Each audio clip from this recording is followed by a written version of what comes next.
Pag gusto niyo naman na ito lang, pipihitin niyo na todo. Tinan mo.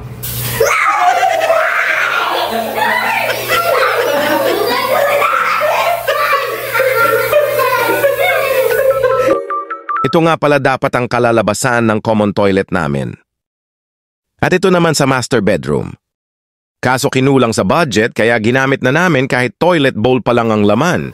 Ang ginagawa ko na lang ngayon ay utay-utay ko binubuo yung mga kulang pa sa toilet namin. Okay din na hindi agad natapos kasi may chance pa akong baguhin ng konti yung naunang design.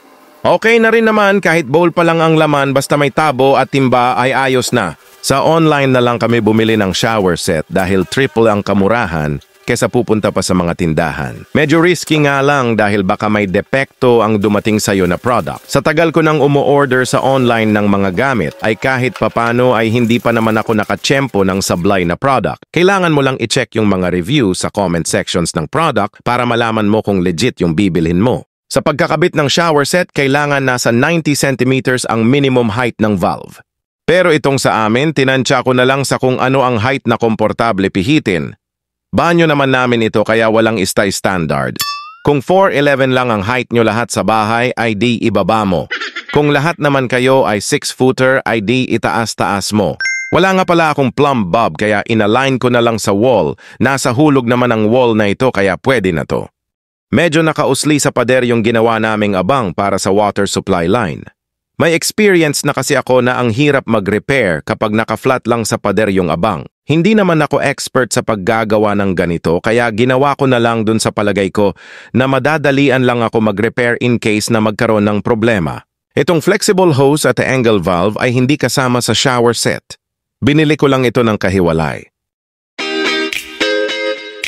Sa sunod na video, tingnan nyo na lang kung paano ko itatago itong nakausli na ito. Yun naman, yari na. Sunod naman nating ikakabit yung nasa kabilang banyo.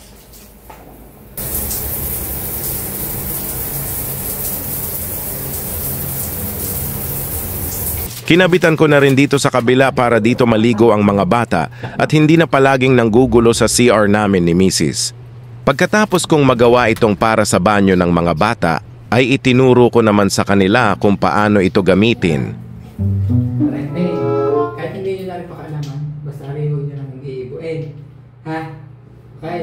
Pag gusto nyo gamitin are, at saka are na sabay, pipihitin nyo hanggang gitna lang. Wow! Pag gusto nyo naman na ito lang, pipihitin nyo na todo.